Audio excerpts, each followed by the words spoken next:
하나님의 중매인이라는 제목으로 함께 말씀을 나누겠습니다. 제가 예전에 그 아침 예배 설교를 통해서 한번 말씀드린 적이 있는 것 같은데 이런 겁니다. 세상에는 절대로 해결되지 않는 차이라는 게 존재해요. 그러니까 다른 게 아니라 틀린 게 존재한다는 거죠. 예를 들면 이런 겁니다. 어떤 사람이 지옥에 갔습니다. 지옥에 간 사람이 천국에 있는 사람을 만날 방법이 있냐? 그건 불가능합니다. 그러니까 영원 무궁토록 안 됩니다. 천국에 있는 사람이 지옥에 있는 사람을 단 1초라도 만날 수가 있냐? 그거는 안 됩니다. 내가 배 아파 낳은 내 자녀라도 부모는 천국 가고 자녀가 지옥 갔다, 그걸 끝입니다. 나랑 영원히 상관없는 존재가 되는 겁니다. 그러니까 천국과 지옥의 차이라는 것은 아무 것으로도 메꾸는 게 불가능해요. 그냥 안 되는 거예요. 그런데 이거보다 더 심각한 게 있다라는 거죠. 그게 뭐냐면 믿는 자와 안 믿는 자의 차이예요. 제가 예전에 한번 설교 시간에 잠깐 이제 소개해드린 적이 있는 것 같은데, 우리 교회에 이제 한 지체가 있습니다. 근데 이 지체에게 친구가 있었는데 이 친구가 이제 그런 말을 한 거예요. 이 친구도 깜짝 놀랐는데, 이제 우리 교회 지체의 친구는 이제 불신자인데 한 번은 이제 어찌어찌 하다가 이제 어떤 자료를 보고 어떤 기독교인 남자 청년이 한 달에 11조를 1,000만 원을 한다는 걸 알게 된 거예요. 근데 이 사실을 알고 너무 충격을 받은 거예요. 이게 왜냐? 만약에 내가 이제 어떤 남자랑 결혼했는데 그 남자가 바람을 피워서 한 달에 1,000만 원을 썼다, 그게 자기는 낫다는 거예요. 왜 그러냐? 바람을 피운 거 열받죠. 1,000만 원을 쓴 거 용서가 안 되죠. 맞아요. 그런데 중요한 건 뭐냐면 1,000만 원을 쓴 대상이 있지 않냐라는 거예요. 누군가에게 쓴 거예요. 이게 나쁜 짓도 맞아요. 하면 안 되는 짓이 맞아요. 그런데 미친 건 아니에요. 그런 생각이 든다라는 거예요. 그런데 세상에 존재하는지도 모르는 신에게 한 달이나 꼬박꼬박, 그러니까 한 달에 1,000만 원이나 꼬박꼬박 헌금을 한다? 자기는 이게 이해가 안 간다는 거예요. 그래서 자기는 이런 데 돈 쓰는 사람과는 절대로 결혼할 수 없다. 나쁜 사람 있을 수 있어요. 정신이 나간 사람하고 어떻게 결혼하냐 이거예요. 뭐 이런 식의 말을 했다라고 하죠. 그런데 만약에 이제 내가 하나님을 알아서 신결혼이 목적인 우리 자매들이 있다라고 해요. 그런데 그 자매들 앞에 한 달에 1,000만 원을 11조로 드리는 형제가 나타났다고 합시다. 그러면 이제 우리 자매들의 반응은 뭘까요? 일단 자매들이 문제가 아니라 각 가정의 어머니들이 드디어 그렇게 기도했던 내 사위가 나타났다 이러면서 하나님께 갑자기 감사헌금이 막 늘어나고, 제 생각에 아마 이제 생전 나온 적이 없는 이 자매들이 아침에 기도하러 나오지 않을까. 갑자기 결혼을 준비해야 된다는 거예요. 그러면서 이제 막 그런 기도하는 일이 급격히 생기지 않을까, 그런 생각이 들어요. 그러면 여러분 한번 생각을 해볼게요. 왜 우리는 11조 하는 믿음을 가진 사람을 이토록 환영을 할까? 그가 소득이 많다? 충분한 이유가 됩니다. 너무 좋은 이유가 되겠죠. 그런데 우리 자매들의 꿈이 뭐냐면요, 믿음 있는 자매들의 꿈이 뭐냐면 내 배우자와 함께 같은 자리에 앉아서 예배드리고, 예배가 끝나면 집에 가서 내 배우자와 내가 받았던 은혜를 나눌 때 이 소통이요 보통 즐거운 게 아니에요. 당신은 어떻게 느꼈어? 난 이거 깨달았는데. 근데 내가 깨닫지 못한 걸 내 배우자가 깨달은 거예요. 그런 뜻이 있었나? 여러분, 이 대화가요 대단히 생산적인 거예요.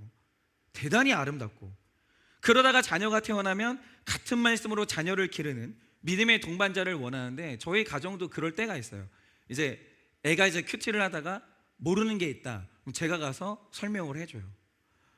어떤 그런 믿음의 소통들이 있잖아요. 이런 거를 우리는 원하죠. 그러면 이제 한 남자에게 이런 믿음이 있다는 거 어떻게 검증할 거예요? 다른 건 잘 모르겠는데 만약에 총각이 11조를 한다, 그거는 시시한 믿음의 소유자는 아닌 거예요. 이게 보통 믿음을 가지고 그건 할 수가 없는 거죠. 그래서 정말 자신의 결혼이 신결혼이 꿈인 자매가 있다면 11조 하는 형제가 나타났을 때 진지해지는 거예요. 그 형제를 눈여겨보고 저 사람이 나의 짝은 아닐까 진지하게 고려를 해보겠죠. 그러니까 이게 뭘 의미하냐면, 자 보세요. 하나님의 창조와 그분의 구원과 천국과 지옥을 믿는 사람이 있어요. 그런데 반대편에 세상이 우연히 창조됐고 삶에서 일어나는 모든 일들을 팔자라고 믿는 사람들이 있어요. 그러니까 은혜가 뭔지를 몰라요. 이 두 사람은요 못 만나요. 여러분, 그 차이가 매워질 것 같으세요? 오늘 우리 뭐 먹을까? 얘기할 수 있어요. 근데 여보 하나님의 은혜야 라고 하면 기가 막혀요. 한쪽은 여보 하나님의 은혜가 아니고 내가 죽도록 고생했어. 여러분은 이게 메워지는 차이라고 생각하세요? 이거 안 되고요, 절대적인 차이예요. 그래서 우리에게는 세상에서 가장 아름다운 믿음이 불신자에게는 정신 나간 행동처럼 보일 수 있으니까, 불신결혼을 해도 잘 살 수 있다는 말은 이거 뭐냐면 영원한 운명을 걸고 도박을 하는 거예요. 그런데 여러분, 도박을 생각해 보세요. 이 중에서 만약에 내 자녀나 배우자가 도박을 하는데 여보, 수학적으로 보면 확률상 딸 확률도 있대, 한번 열심히 해봐 라고 할 분이 있으세요? 그럴 사람은 없어요. 왜냐하면 도박은 확률하고 상관없이 패가망신하는 지름길인 게 너무 확실한 거예요. 확률 아무도 따지지 않아요. 도박할 때 다 막죠. 그런데 불신결혼은요, 이거보다 더 심각한 도박이에요. 여러분, 만약에 이 땅에서 물리적인 도박을 했다? 죽으면 끝이에요. 그 고통은. 불신결혼을 했는데 만약에 그 사람이 예수를 안 믿는 사람이다, 이 고통은요 영원히 간다니까요. 이런 도박을 왜 해요? 아니, 영원한 운명을 걸고 도박하는 사람이 어디 있어요, 세상에. 그런 도박은 안 하는 거예요. 믿음이 있는 부모면 그런 도박을 자식한테 안 시킨다라는 거죠. 그러니 창세기 24장은요 이 장을 통째로 다 투자해가지고 이 결혼식을 굉장히 심도 있게 다루는데, 결혼이 한 사람의 인생에서 가장 중요한 문제이기 때문에 그 어떤 문제보다 하나님의 인도하심을 받는 이 기록을 철저하게 기록을 하는 거예요. 결혼은 이렇게 중요한 거예요. 그래서 오늘 리브가를 보면요, 이 결혼 문제를 놓고 자기가 결정 안 해요. 이게 신결혼이에요. 여러분이 만약에 불신결혼을 하고 싶다, 여러분이 다 결정하세요. 그거 아무 상관이 없어요. 신결혼은 하나님이 주권적으로 끌어가시는 결혼이기 때문에 여러분이 결정하는 결혼이 아니에요. 리브가가 하나님의 뜻이 뭔지를 철저하게 묻고 이 결혼을 인도함을 받아요.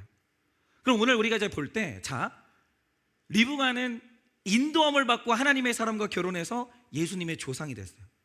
그럼 그녀는 어떻게 인도함을 받았고, 그럼 오늘 우리는 어떻게 인도를 받고 나아가야 되는지 오늘 우리가 이것을 묵상을 해보고자 해요. 자, 그래서 첫 번째로 이 신결혼을 하면서 우리가 인도함을 받는다는 것은 뭐냐면, 첫째로 부모의 동의를 얻고 축복을 받으셔야 돼요.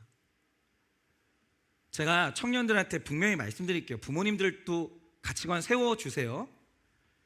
불신결혼은 자기들 좋아서 하는 결혼이에요. 그럴 수 있어요. 신결혼은 그런 결혼 없습니다. 신결혼은 반드시 부모님의 동의와 축복을 받아야 돼요. 이거는 대단히 중요해요. 28절에서 33절입니다. 소녀가 달려가서 이 일을 어머니 집에 알렸더니 리브가가 오라버니가 있어 그 이름은 라반이라. 그가 우물로 달려가 그 사람에게 이르러 그 누이의 코걸이와 그 손의 손목걸이를 보고 또 그의 누이 리브가가 그 사람이 자기에게 이같이 말하더라 함을 듣고 그 사람에게로 나아감이라.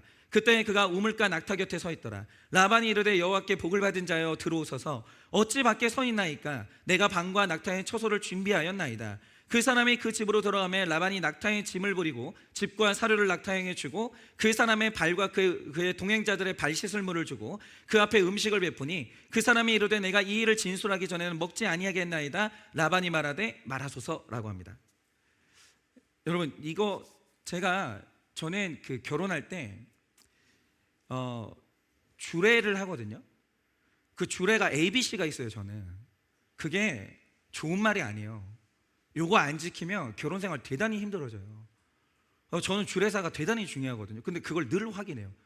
그거를 듣고 적용하는 가정하고 안 하는 가정하고 되게 힘들어요. 그러니까 첫 번째 말하는 게 뭐냐면, 모든 신랑 신부한테 말하는 게 이거예요. 결혼하는 순간 당신 아내가 1번이라는 거예요. 이제부터 당신 부모님보다, 당신 꿈보다, 당신 친구보다 아내가 1번입니다. 이걸 있잖아요. 납득하고 결혼하는 결혼하고 납득이 안 되고 하는 결혼하고 얼마나 큰 차이가 나는 줄 아세요? 어마어마한 차이예요. 저는 그걸 늘 눈으로 봐요. 여러분, 만약에 우리의 결혼이 육적인 결혼이다, 그러면 그 결혼 되게 쉽게 성사시킬 수 있어요. 만약 서로의 감정이 오고 가고 물질의 합의만 된다, 결혼합니다. 뭐가 문제입니까? 그런데 신결혼은 그런 결혼 아닙니다. 신결혼은 그 가정에 예수님이 오시는 결혼이기 때문에 그냥 결혼이 아니에요. 여러분, 우리의 결혼의 목적은 믿음을 가진 너와 내가 만나서 서로의 구원을 돕는 만남이에요. 이거는 그냥 만남이 아니에요. 너랑 내가 만나가지고 같이 구원을 이루는 만남이고, 부부가 함께 힘을 합쳐서 거룩한 다음 세대를 낳는 것이 목표이기 때문에 물질 부족해도 믿음 준비됐으면 하는 거예요. 그 결혼은 하는 거예요. 근데 만약에 다 있는데 믿음 없다, 그 결혼은 어려워지는 거예요. 그래서 나와 같은 믿음을 가진 사람과 살아가게 됐으면, 청년들 잘 들으세요. 놓치시면 바보예요. 진짜 놓치면 바보예요. 왜요? 믿음 가진 사람이 진짜 귀해요. 여러분, 믿음은 훈련으로 안 돼요. 그러니까 믿음이 좋아지는 건 훈련으로 돼요. 믿음을 갖는 건 훈련으로 안 돼요. 믿음은 하나님의 것이고 하나님이 택한 사람한테 주는 거예요. 그러므로 믿음은 훈련의 영역이 아니에요. 믿음이 존재하는 거예요. 그 사람이 귀해요. 노력으로 안 되거든요. 그러니까 이 결혼은 어떤 어려움이 있고 물질의 부족함이 있어도 믿음이 있으면 놓치면 바보예요. 그거는 잡아야 되는 거예요. 해야 되는 거예요. 그런데 잘 보세요. 이 신결혼에서 어려운 상황이 뭐냐면, 결혼하는 당사자는 서로 믿음이 확인됐다라고 하죠. 제가 분명히 말씀드리는데 제일 중요한 건 부모 믿음 아니에요. 당사자들끼리 믿음입니다. 그래서 제가 어떤 결혼 주례까지 했었냐면, 한쪽 집안은 어머니가 전도사님이세요. 그리고 이 자매도 평신도 사역자예요. 근데 한쪽은 부모님이 신천지였어요. 제가 주례했습니다. 해도 됩니다. 이게 아무렇지도 않다, 이 조건이 아무렇지도 않다가 아니라 제가 두 사람의 믿음을 확인했기 때문에 그럼 됐다고요. 그럼 된 거예요. 일평생 신천지 부모님 둘이 힘을 합쳐가지고 선교하면 될 거 아니에요. 배우자는 선교의 대상 아니에요? 시댁은 선교의 대상 해도 돼요. 둘이 힘을 합칠 수 있다면. 너무 멋있는 결혼이에요. 저는 그 결혼이 신결혼인 것이 인정이 됐기 때문에 제가 정말 축복하면서 저는 결혼주례 했습니다.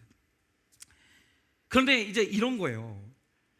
우리 둘은 믿음의 수준이 비슷할 수 있는데 상대 집안의 믿음 수준까지 비슷한 경우는 사실 거의 없어요. 여러분, 지금 이 상황을 보세요. 아브라함과 사라와 이삭은 일평생의 연단을 통해서 중요한 게 오직 구원이고 거룩인 걸 아는 집이에요. 아무것도 바라지 않아요. 믿음만 있으면 돼요. 그런데 리브가의 집안은 하나님을 알기는 알지만 지극히 기복적인 집안이에요. 그러니까 오늘 말씀에 라반이 엘리에셀을 맞이하러 가는데 왜 갈까요? 믿음의 집안이라 맞이하러 가는 게 아니에요. 이게 뭐냐면 낙타를 무려 10마리나 데리고 왔대. 오빠 이거 봐봐, 코골이, 손목골이, 이거 보고 이거 탐나서 달려간 거예요. 그러니까 집안의, 양가 집안의 믿음의 수준이 다른 거예요.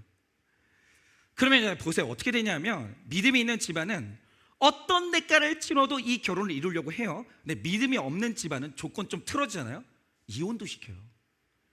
믿음 없는 집안은 믿음이 중요한 게 아니기 때문에 좀만 조건이 틀어지면 얼마든지 이 결혼 깰 수 있거든요. 그러니 믿음이 있는 분들은 잘 들으세요. 이게 양가 집안이 서로 축복하고 동의하는 가운데 결혼이 돼야 되는 거예요. 이게 신결혼의 가장 아름다운 조건이에요. 그러니 만약에 내 자녀가 신결혼할 수 있다면 상대의 가정의 마음을 얻기 위해서 모든 대가를 다 치르세요. 뭘 포기해도 아깝지 않은 거예요. 심지어 상대가 반대하면, 잘 보세요. 만약에 이럴 수 있죠. 우리는 안 믿는 집이라서 결혼 예식 예배 형식으로 못 합니다. 목사님 주례 안 됩니다 라고 하잖아요. 하지 마세요. 결혼식을 예배 형식으로 안 하셔도 돼요. 생각을 해보세요. 신결혼만 성사되고 나면 일평생 같이 목장하고 주일 성수 일평생 할 건데 그까짓 거 하루 양보? 여러분, 불신가족에게 양보하세요. 괜찮아요. 아무 문제 없어요. 아무 문제 없어요. 그 집안에서 뭐 이렇게 막 뭐라고 한다, 막 마음에 안 든다고, 죄송합니다, 제가 자식을 잘못 키웠습니다, 그냥 결혼만 좀 성사되게 해주십시오 라고 해도 돼요. 왜 안 돼요? 신결혼이 얼마나 중요한 건데. 그런데 여러분, 신결혼하겠다고 하면서 믿음 약한 상대 집안과 기싸움하고 물질 문제 가지고 신결혼 깨는 게, 그거는 구원의 확신이 있는지 한번 심각하게 생각해 보시죠. 그게 그런 게 아니에요. 상대의 마음을 얻어 내 자녀 신결혼할 수 있고 나 신결혼할 수 있다면 다 양보하세요. 다 양보하세요. 그러니까 만약에 내가 믿음 있는 사람을 만났어요. 잡아야 되거든요. 근데 자매들 있잖아요. 남자가 먼저 고백해야지. 그 쓸데없는 말 좀 하지 마요. 쓸데없는 말죠. 아, 나는 뭐 이렇게 좀 이렇게 우리 형제들 뭐 자매가 있는데 믿음이 있어요. 아, 목사님 저는 좀 준비 좀 되고 결혼하겠습니다. 아, 제 타입이 아닙니다. 그냥 쓸데없는 소리 하지 말고 믿음이 내 타입인 거예요. 무조건 어떤 대가를 치러서라도 잡아야 되는 거예요. 여러분, 그 어떤 양보를 하고서라도 양가 집안의 허락과 양보를 끌어내서 준비할 수 있는 그 마음을 준비하시길 바랍니다. 적용 질문 드립니다. 신결혼을 위해 다 양보할 수 있으십니까? 신결혼을 위해 다 양보하실 수 있습니까? 부모의 동의 없이 혼자 결정하지 않습니까? 부모님의 동의 없이 혼자 결정하지 않습니까? 선한 일을 그르치는 내 안의 욕심은 무엇입니까?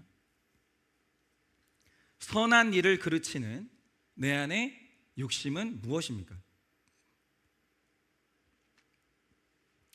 둘째로, 자, 오늘 말씀은 여기서부터가 중요한데요. 신결혼이에요. 제가 지금 말씀드리는 건 신결혼은 그냥 안 돼요. 반드시 중매인이 필요해요. 그러니까 우린 결혼을 2번 해요. 분위기 이상해지는데, 우리는 결혼을 2번 하는데, 첫째는 신랑 예수님하고 결혼하는 거예요. 그러니까 우리가 하나님 앞에 믿음을 갖는 걸 성경은 결혼이라고 그래요. 근데 내가 신랑 예수를 만날 때 여러분이 중매인 없이 만날 것 같아서 못 만납니다. 언제나 우리는 성령 하나님이라는 이 중매자가 있어야 우리가 예수를 그리스도라고 만날 수 있는 거예요. 근데 신결혼이 이래요.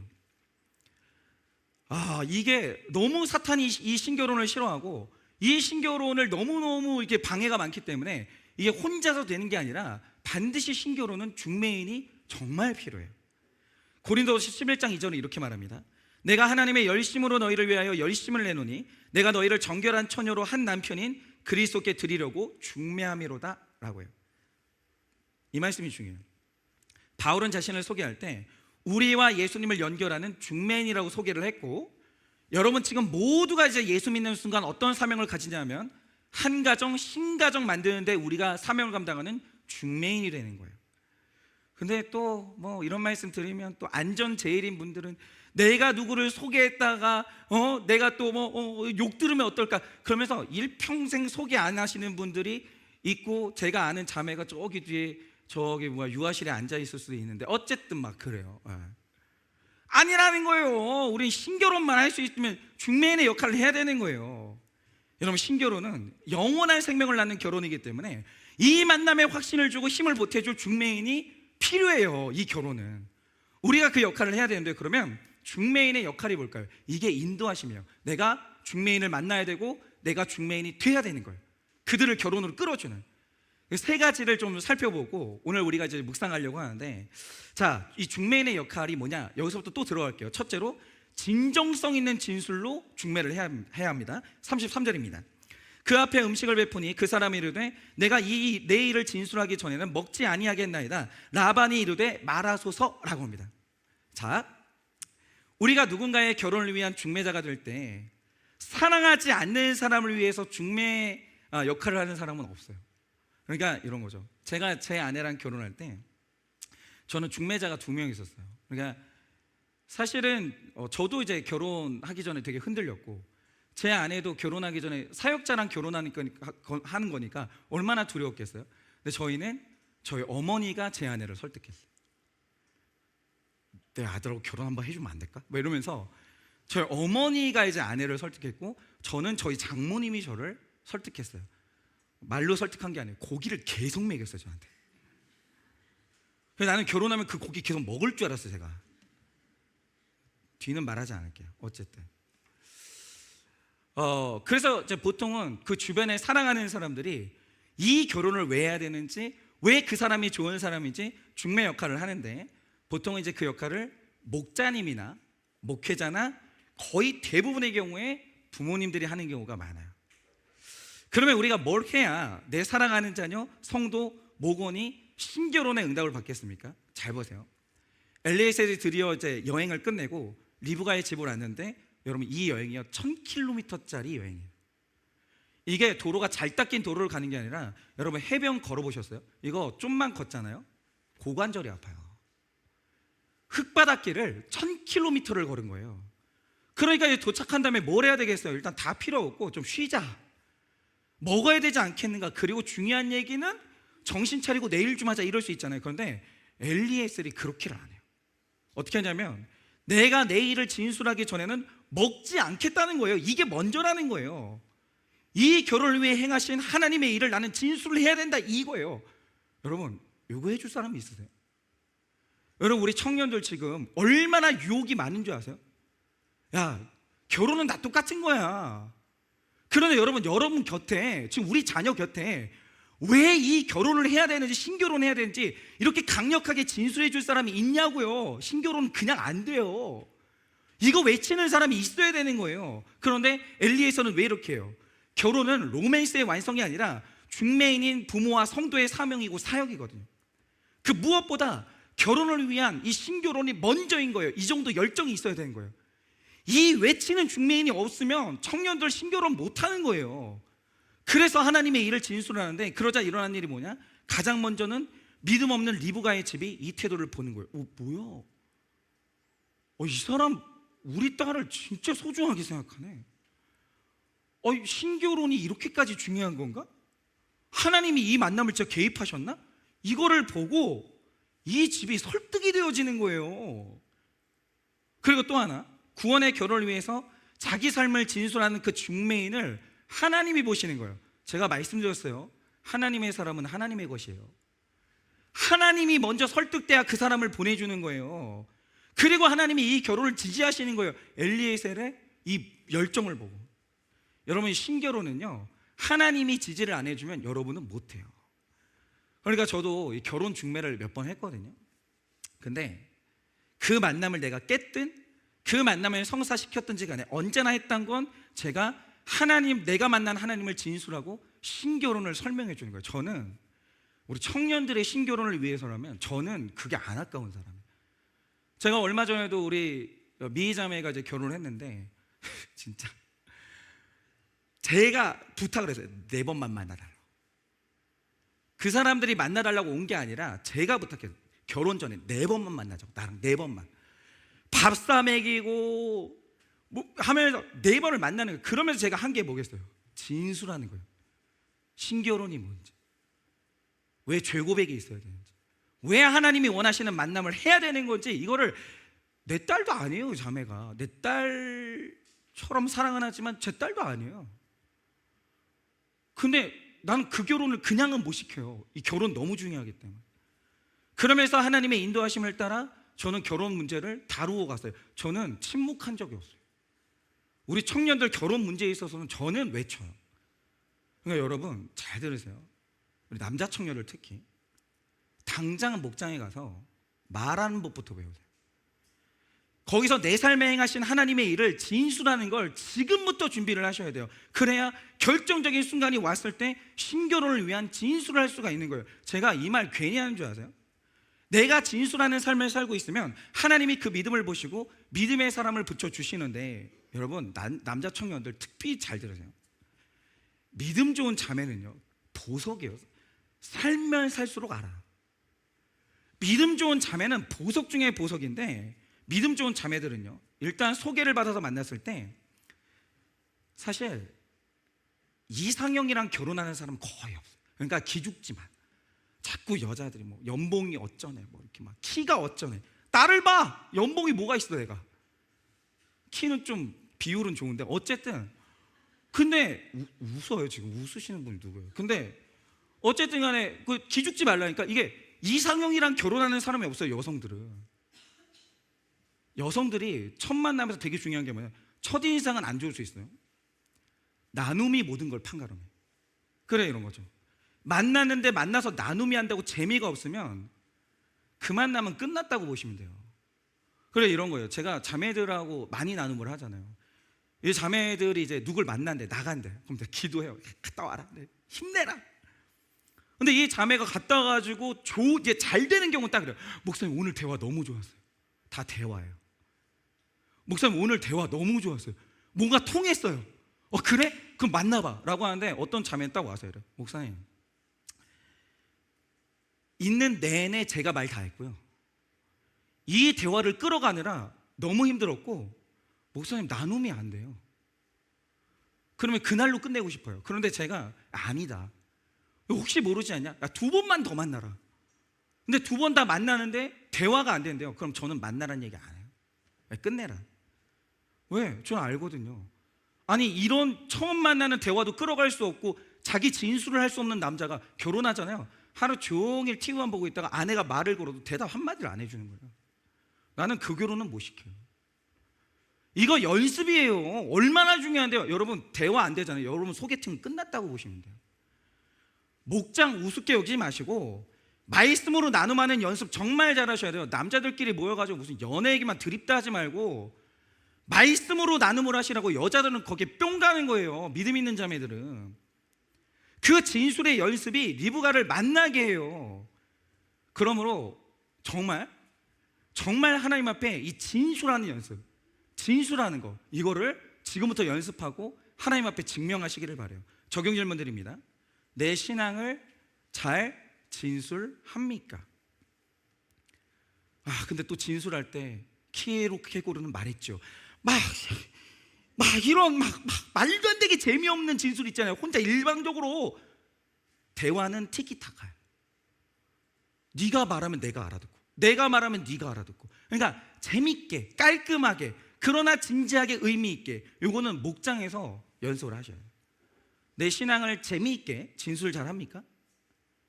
남의 진술을 잘 듣고 있습니까? 남의 진술을 잘 듣고 있습니까? 둘째로, 중매인은 신령한 복을 보여주어야 합니다. 그쪽으로 인도함을 받는 거예요. 34절에서 36절입니다. 그가 이르되 나는 아브라함의 종이니이다. 여호와께서 나의 주인에게 크게 복을 주시어 창성하게 하시되 소와 양과 은금과 종들과 낙타와 나귀를 그에게 주셨고 나의 주인의 아내 사라가 노년에 나의 주인에게 아들을 낳음에 주인이 그의 모든 소유를 그 아들에게 주었나이다 라고요. 여러분, 오늘 말씀을 보시면 엘리에셀이 아브라함을 소개하는데 뭐라고 소개합니까? 여호와께 복을 받아 창성하게 된 아브라함이라고 소개를 하는데 거짓말이 아니에요. 진짜예요. 그러니까 이 엘리에셀이 사실은 중매 역할을 하면서 되게 편했던 게 뭐냐면 아브라함이 복을 받은 사람인 거예요. 이걸 말하는데 엘리에셀이 자신감 있는 사람이에요. 아니, 이렇게 복 받은 사람이 있는데 이런 사람의 아들하고 당신 딸이 결혼해야 되지 않겠습니까? 이게 전혀 어렵지가 않은 거예요. 진술을 하는 거죠. 그런데 이런 거예요. 구약에서는 여호와의 창성함을 표현할 길이 아들 낳고 소와 양과 은금 말고 표현할 길이 없으니까 이렇게 표현했거든요. 그런데 잘 보세요. 신약에 오면 사도 바울이 그리스도인의 창성함, 이 신교론을 하는 데 있어서 이 집에 이걸 보고 가면 돼, 틀림없어 라고 하는 이 창성함을 다르게 표현하는데 바로 그게 성령의 9가지 열매예요. 무릇 그리스도 안에서 창성한 사람이라면 그리스도인 부모의 책임감이 이런 겁니다. 내가 젊을 땐 괜찮아요. 내 자녀가 결혼할 나이가 됐을 때쯤에는 성령의 9가지 열매로 창성하셔야 돼요. 사랑, 희락, 화평, 오래 참음, 자비, 양성, 충성, 온유, 절제가 있으셔야 돼요. 이게 누가 진술할 수 있어야 돼요. 그런데 이게 우리 그리스도인들의 창성함이 맞는 게 뭐냐면 오늘날 이 세상이 교회에 대해서 실망했거든요. 왜입니까? 교회 큰 건물이 있어요. 사람도 되게 많아요. 그런데 오늘날 교회가 세상과 예수님 사이에서 중매 역할을 못하는 이유가 뭐냐? 우리 안에 성령의 열매로 창성함이 없는 거예요.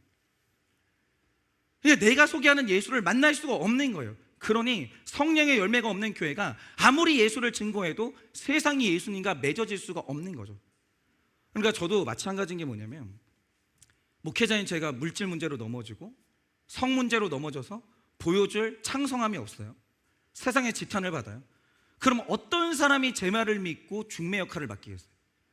박효성 목사님이 소개했으니까 이 자매 이 형제는 틀림없겠다. 아무도 안 믿어줘요. 심지어 결혼하려는 청년들은 내가 한때 박효성 목사님 교회에서 신앙생활 했다는 걸 숨겨야 돼요. 인격의 창성함이 없으면 보여줄 게 없는 거예요.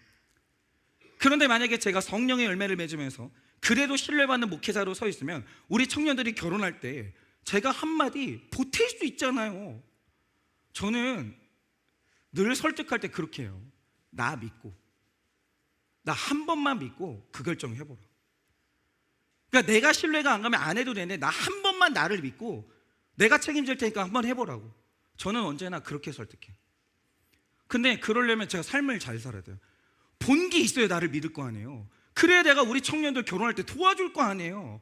그래서 일단 제가 성령의 열매가 창성해야 돼요. 그런데 그럼 저보다 한 인생의 결혼, 신결혼할 때 제일 창성해야 될 게 누구겠어요? 부모님들이에요. 여러분, 이게 실제 사례인데, 제가 예전에 있었던 교회에 한 여자 집사님이 계셨어요.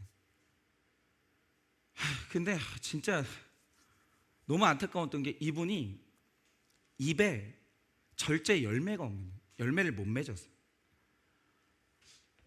그게 연세가 그 정도 되셨으면 그 이 말 때문에 분명히 고난 당했을 거거든요. 근데 이게 안 되는 거예요. 뭔 일만 있으면 사람들한테 계속 옮기는데, 말을 옮기는데, 그런 사람들은 팩트만 옮기지 않아요. 2배, 3배 불려가지고 옮겨요. 만나는 사람마다 흉을 보고 이간질을 하는 거예요. 자기 그거 알아? 그렇게 남의 있잖아요. 치부를 옮기고 다니는 거예요. 그러면서 즐기는 거예요. 그러면서 온 교회에 빅마우스라고 찍혔거든요. 근데 그분의 딸이 결혼할 때가 돼서 남자를 만난 거예요. 그러면 그 남자의 부모님이 교회 성도들에게 이 결혼에 대해서 물어보죠? 안 물어볼 리가 없죠. 세상에 어떤 부모님이, 우리 인생 살았잖아요. 그 청년, 그 자매만 보고 결혼시키는 사람 누가 있어요? 다 그 부모님 알아봐요. 안 그래요? 우리 다 그러잖아요. 근데 이분이 이제 물어봤는데 깜짝 놀란 게 뭐냐면, 입 달린 사람들 다 반대하는. 내가 이런 말 잘 안 하는데 이 결혼 다시 생각해봐. 집사님, 그분 때문에 교회 상처받아서 나간 사람이 몇 명인 줄 알아? 그분 때문에 깨진 구역이 몇 개인 줄 알아? 이거 다시 생각해야 돼. 입 달린 사람이 다 그 말한 거예요. 그거 아니면 입을 다무는 거예요. 에헴. 그러면 지지해주는 사람이 한 명도 없는 거예요. 이게 뭐냐면 그 집사님에 대해서 증언할 창성함이 없는 거예요. 그러니까 이 집의 자녀가 결혼할 때 정말 애 많이 먹었어요. 정말 애 많이 먹었어요. 그러니까 이 부모님에게 성령의 열매로 창성함이 없으니까 중매인 역할을 못하는 거예요. 저 부모님 봐봐, 자녀는 볼 것도 없는 거야. 결혼시켜. 내가 그 집사님 만나가지고 내가 살았던 사람이야. 저런 집사님의 자녀면 틀림이 없는 거야. 집사님 결혼시켜. 여러분, 이 한 번의 지지가 얼마나 큰 줄 아세요? 얼마나? 아니, 증언할 게 있어야 될 거예요. 증언할 게. 그러니까 중매인 역할을 못 하는 거예요. 여러분은 어떠십니까? 정말 자녀들한테 보세요. 한번 물어보셨으면 좋겠는데, 우리 자녀들은 어떤 타입일 것 같으세요? 나는 우리 엄마 아빠 결혼 생활을 보니 열매가 창성해서 나 꼭 결혼하고 싶어. 여러분, 이런 지체들 분명히 있어요. 근데 어떤 지체들을 보면 저게 신결혼이면 전 결혼 안 해요. 믿음 있는 사람들이 이렇게 결혼해가지고 저런 지옥 같은 전쟁의 결혼이면 저는 그래서 결혼 안 해요. 그러면서 불신결혼으로 직행하는 친구들이 있어요. 만날 때마다 할 수 있는 말이 그런 분들이 있어요. 그러니까 그런 분들이 있어요. 만날 때 나 봐봐, 결혼해야 돼. 결혼 얼마나 좋은 줄 알아? 꼭 결혼해야 돼. 이거 내 창성어로 이렇게 말하는 분이 있고, 어떤 분은 결혼하지 마. 나는 몰라서 결혼했기 때문에 이 고통을 당하는데 너는 결혼하지 마. 할 말이 이거밖에 없는 분들이 있어요. 여러분은 누구의 인도하심을 받겠습니까? 여러분, 창성한 열매가 있으셔야 돼요. 그래야 중매인들이 이 중매를 할 거 아니에요. 오늘부터라도 그 열매를 반드시 맺으시고, 우리 청년들 그 열매를 따라가세요. 그게 제일 강력한 중매예요. 적용 질문드립니다. 나는 사람들에게 신뢰받는 중매인입니까? 나는 사람들에게 신뢰받는 중매인입니까? 신뢰받지 못하는 이유는 무엇입니까? 신뢰받지 못하는 이유는 무엇입니까? 성령의 열매로 창성합니까? 성령의 열매로 창성하십니까? 셋째로, 오늘은 중매인에게 있어서 이게 제일 중요한데요, 반드시 기도해야 됩니다. 이거 종교적 원어 아닙니다. 설명 들어보시면 알아요. 42절에서 46절입니다. 내가 오늘 우물에 이르러 말하기를, 내 주인 아브라함의 하나님 여호와여, 만일 내가 행하는 길에 형통함을 주실진대 내가 이 우물 곁에 서 있다가 젊은 여자가 물을 기르러 오거든 내가 그에게 청하기를, 너는 물동이의 물을 내게 조금 마시게 하라 하여 그의 대답이, 당신은 마시라, 내가 또 당신의 낙타를 위하여도 기르리라 하면, 그 여자는 여호와께서 내 주인의 아들을 위하여 정하여 주신 자가 되리이다 하며, 내가 마음으로 말하기를, 마치기도 전에 리브가가 물동이를 어깨에 메고 나와서 우물로 내려가 깃기로 내가 그에게 이르기를 청하건대 내게 마시게 하라 한즉, 그가 급히 물동이를 어깨에서 내리며 이르되 마시라, 내가 당신의 낙타에게도 마시게 하리라 하기로 내가 마심에 그가 또 낙타에게도 마시게 한지라 라고 합니다. 저는 이제 오늘 이 마지막 구절이 신구약에 걸쳐서 구속사 전체에서 통하는 가장 중요한 구절이라고 생각해요. 맞습니다. 엘리에셀은 중매인으로서 대단히 멋있었어요. 멋있어야죠. 전략이 있었어요. 대단히 노력했습니다. 매사에 지혜로웠어요. 그런데 이게 불균형이 뭐냐면, 노력하는 사람들이 교만해요. 노력하는 사람들이 기도를 안 해요. 자기 노력이 뭔가를 다 이루는 줄 알아요. 근데 엘리에셀이 기가 막혀요. 신교론이 그걸로 안 된다는 걸 아는 거예요. 그래서 자기가 할 수 있는 노력을 다 한 다음에 마지막에 하는 일이 뭐냐? 여호와 하나님께 기도해요. 내 주인의 명을 이루게 해달라고. 연약한 이삭에게 딱 맞는 헬세드의 마음이 있는 그 여인을 만나게 해달라고 하나님께 기도를 하는데, 맞아요, 엘리에셀이 알아요. 세상에 여자는 많아요. 근데 장애가 있는 내 주인 이삭을 사랑해 줄 수 있는 그 여자는 없어요. 어떻게 만날 거예요? 어떻게? 그러니까 이 엘리에셀이 다 준비한 다음에 기도해요. 그 사람 하나님의 것 아닙니까? 하나님 만나게 해주십시오. 하나님께 매달려요. 저는요, 엘리에셀이 노력했던 것도 대단하고 지혜로운 것도 대단한데 가장 대단한 건 뭐냐면, 그가 기도하는 사람이라는 게 가장 대단해요. 진짜 했잖아요. 기도하는 엄마 아빠를 가진 자녀들은 진짜 정말 복 받은 거예요. 여러분, 이 기도가 이 만남을 이룬 거예요. 그 증거가 뭐냐? 방금 읽으신 42절에서 44절은 이 결혼을 위한 엘리에셀의 기도거든요. 그런데 45절을 보면 기도했어요. 마치기도 전에 바로 그 여자가 나타나는데 이건 기적이에요. 이 여자, 여러분, 그 마을에 한 명 있을까요? 여러분, 이런 마음을 이삭에게 딱 맞는 그 여자, 여러분 여기 없을 수도 있어요. 있어도 못 만날 수 있어요. 만났다고 쳐요. 그럼 이 여자가 이삭을 사랑할 가능성은 몇 %인데요? 이거는 엄청 희박해요. 바로 근데 그 여자가 나타나 버리는 거예요. 그런데 원문으로 보면 이게 얼마나 놀라웠는지 감탄사로 되어 있는데, 보라, 리브가가 나타났다. 근데 이 리브가가 나타났다는 말의 뜻이 뭐냐면, 이 여자네. 세상에 어떻게 이렇게 딱 맞춰서 나타나지? 이거예요. 그러니까 이 엘리에셀의 간증이 뭐냐면, 이 여인은 기도를 통해 보내주신 하나님의 내 짝이라는 거예요. 내 짝. 이 짝이라는 말의 뜻이 뭐냐면, 이렇게 딱 맞다 이 뜻이에요. 딱 맞다. 바로 그 사람이 나타난 거예요. 여러분, 오늘 말씀에서는 이게 제일 중요한데, 만약 외모 잘났고 부자 만나고 싶으시면 굳이 기도 안 해도 줘요. 그러니까 여러분이 만나고 싶은 사람이 육적인 사람이면 기도 안 해도 돼요. 못 만날 수도 있는데 노력만으로 만날 수 있어요. 그런데 우리가 만나려고 하는 그 사람은 그 마음의 헬세드의 은혜와 예수 씨가 있는 구원의 사람이에요. 구원받은 사람인데 나랑 맞아야 돼요. 구원받은 사람이라고 나랑 다 맞는 게 아니에요. 구원받은 사람인데 나랑 맞아야 돼요. 내 구원에 딱 맞는 사람이어야 돼요. 그런데 그 사람이 누구 거예요? 여러분, 택자는 하나님의 것이에요. 그래서 신교제, 신교로는 기도해서 만나는 거지 단순히 노력만 해서 만나는 건 아니라는 거예요. 근데 인생 전반이 다 그래요.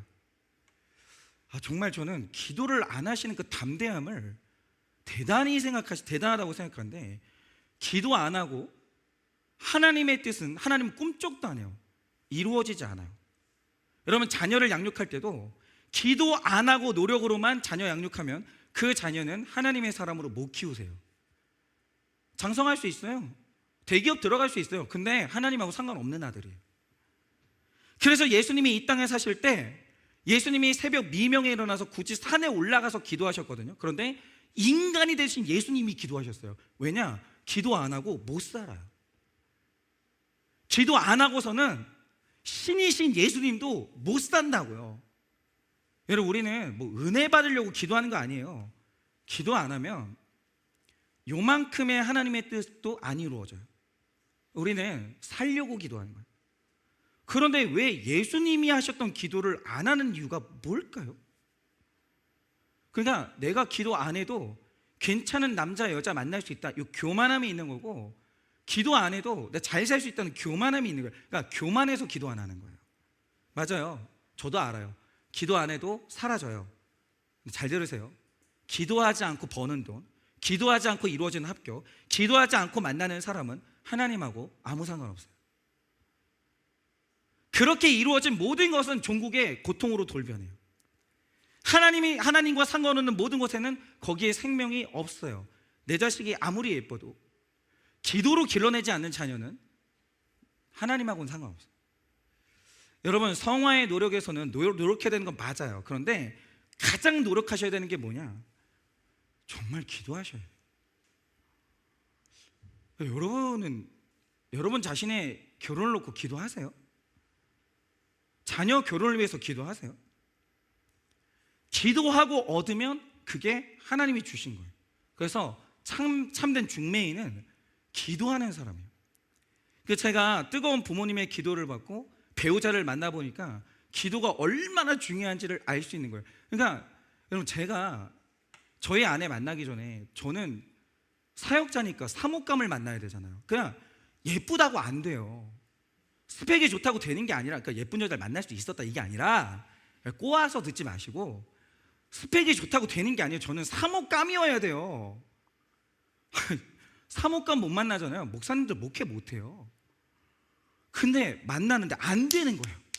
이게 맞는가 싶으면 저게 안 맞고, 저게 맞는가 싶으면 이게 안 맞고, 안 되는 거예요. 안 되는 거예요.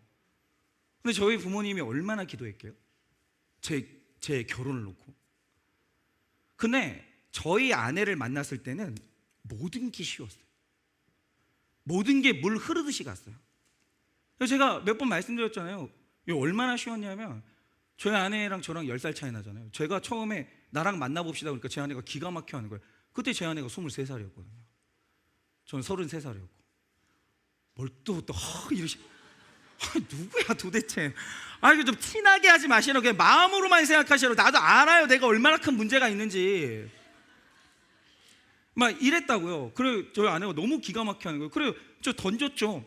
나는 맺고 끊는 게 확실한 사람이라 질척거리는 거 싫어하고, 3번만 만나봐서 안 되면 내가 다시는 대시하지 않겠다. 3번 만났는데 안 됐어요. 2번 만에 됐어요. 매력에 빠진 거죠. 방법이 없어요. 방법이 없어. 방법이 없는 거예요. 저는 또 기도했기 때문에. 그러니까 뭐냐면, 된다니까요. 안 되는 게 되는 거예요. 그러니까 하나님이 지지하시면 된다고요. 기도해야 돼요. 그러니까 만약에 여러분이 인생의 어떤 길을 가고 있을 때 오기로 하지 마시고 기도하시라고요. 기도하는 사람한테 사람들이 반대한다, 이유가 있는 거예요. 안 가야 되는 거예요. 근데 내가 기도를 하니까 안 되는 상황인데 막 사람들이 지지를 해주는 거예요. 그건 되는 길이라고요. 그게 하나님의 뜻인 거예요. 기도해 보세요. 기도가 중매자예요. 기도하고 되는 건 다 하나님의 뜻이에요. 기도하셔야 돼요. 왜 기도를 안 하는 거예요 도대체? 기도하셔야 돼요. 그러니 여러분, 이제 이렇게 되면 하나님의 인도하심을 받는 아름다운 만남이 되는 것인데, 그러니 오늘 말씀을 꼭 기억하셔서 신교를 위해서 어떤 대가든 치르세요. 우리 여자 청년들 괜히 도도하게 있잖아요. 고백은 남자가 하는 거지. 그러다 이제 늙어 죽어라. 도도해가지고 도도할 만큼 예쁘긴 하면 또 모르겠어요. 그러지 말고 이제 빼빼로데이가 다가옵니다. 먹을래? 얼마나 간단해. 주라고요. 그리고 형제들 괜히 있잖아요. 그 막 거절당할까봐 두려워가지고 막 나는 이제 막 진짜 이 자매를 그냥 오래 보고 싶지 막 괜히 고백했다가 틀어지면 어떻게? 틀어지면 내가 알아서 수습할 테니까. 고백하라고요. 용기가 있어야 되는. 그리고 특별히 남자들 제발 목장에서 말 좀 연습하세요. 재미있게 신앙적으로 포장하는 거 있죠. 진심이 아니어도 돼. 포장은 해야 될 거 아니야. 믿음 있는 척은 해야 될 거 아니야. 재미있게 짧고 간결하게 까르르 할 수 있게 연습하시라고요. 목장에서 제발 입 다물고 있지 말고. 금방 옵니다. 그날이. 어떤 대가는 치르시고 진정성 있는 진술이 있고 신령한 복을 보여주고 뜨겁게 기도하는 좋은 중매인이 되셔서 정말 우리 다 청년들 신결혼하고 좋은 중매인이 되시기를 예수님의 이름으로 축원합니다. 이 시간에 우리 다 같이 이제 찬양하려고 하는데요. 우리 주님 말씀하시면 우리 찬양할 텐데 적용 질문 안 드렸구나. 왜 늦게 올라오나 했어요. 적용 질문 드립니다. 자녀와 사랑하는 사람의 결혼을 위해 기도하십니까? 근데 그거 쪽지 적어놓고 50개 놓고 기도하지 마세요. 그런 기도하지 마세요. 자녀와 사랑하는 사람의 결혼을 위해 기도하십니까? 기도해서 얻어야 복된 것을 믿으십니까? 기도해서 얻어야 복된 것을 믿으십니까? 혹시 이 설교 듣고 만약에 어떤 청년이 아침 예배를 나왔어요? 근데 여자 청년이 교회를 나왔어요. 둘이 딱이야. 나와보면 안 될까? 결혼을 원하는 친구들 한번 아침 예배 이번 주에 나와보면 안 될까? 딱 나오면 기도하다 눈이 딱 맞는 거예요. 왜 기도하지 않으십니까? 왜 기도하지 않으십니까? 자, 이 시간에 우리 다 같이 찬양하려고 하는데요. 우리